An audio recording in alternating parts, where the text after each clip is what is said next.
ബഷീർ സാഹിബ് പറഞ്ഞ പോലെ വളഞ്ഞ വഴിയിലൂടെ ഒരു നിയമനിർമ്മാണം നടത്താനുള്ള സർക്കാരിൻ്റെ ദുരുപദിഷ്ടമായ ശ്രമത്തിന് ഏറ്റിട്ടുള്ള തിരിച്ചടിയാണ് ലോക്സഭയിലുണ്ടായിട്ടുള്ള അവരുടെ ഈ പരാജയം. യഥാർത്ഥത്തിൽ നമ്മുടെ ജനതയുടെ ജനാധിപത്യ ബോധത്തിൻ്റെ, രാഷ്ട്രീയമായിട്ടുള്ള പ്രബുദ്ധതയുടെ, പ്രതിപക്ഷത്തിൻ്റെ ഐക്യത്തിൻ്റെ, പ്രതിപക്ഷം ഒത്തൊരുമയോടെ നിന്ന് വളരെ സക്രിയമായി പ്രവർത്തിച്ച് യോജിച്ച് അഭിപ്രായ സമന്വയം നടത്തി അതിൻ്റെയും കൂടി വിജയമാണ് ഈ കണ്ടിട്ടുള്ളത്. മാത്രമല്ല, ഈ പ്രതിപക്ഷം ഈ ബില്ല് അവതരിപ്പിക്കുന്ന സമയം മുതൽ പറഞ്ഞുകൊണ്ടിരുന്ന കാര്യങ്ങൾ വളരെ ന്യായമായിരുന്നു. അത് വനിതാ സംവരണത്തിന് എതിർത്തിട്ടല്ല, വനിതാ സംവരണത്തിന് ആരും എതിരല്ല. ഇപ്പം ഇന്നലെ രാത്രി പെട്ടെന്ന് സർക്കാർ കൊണ്ടുവന്ന വിജ്ഞാപനം തന്നെ തെളിയിക്കുന്നുണ്ട്. അർദ്ധരാത്രിയാണ് ഇന്നലെ കൊണ്ടുവന്നത്. അത് യഥാർത്ഥത്തിൽ എന്താണ്?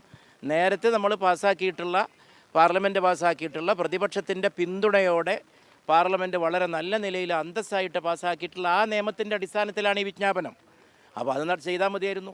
അതിന് പകരം വളരെ വളഞ്ഞ വഴിയിലൂടെ വക്രമായിട്ടുള്ള നിയമനിർമ്മാണം നടത്തി നമ്മുടെ ജനാധിപത്യക്രമത്തിൻ്റെ ഒരു സന്തുലിതാവസ്ഥയെ തന്നെ നിഷേധിക്കുന്ന രീതിയിൽ നടത്തിയിട്ടുള്ള ഗവൺമെൻറ്റിൻ്റെ ഒരു ശ്രമത്തെയാണ് പാർലമെൻറ്റ് പരാജയപ്പെടുത്തിയിട്ടുള്ളത്. അത് ഇന്ത്യൻ ജനാധിപത്യത്തിൻ്റെ വലിയൊരു വിജയമാണ്.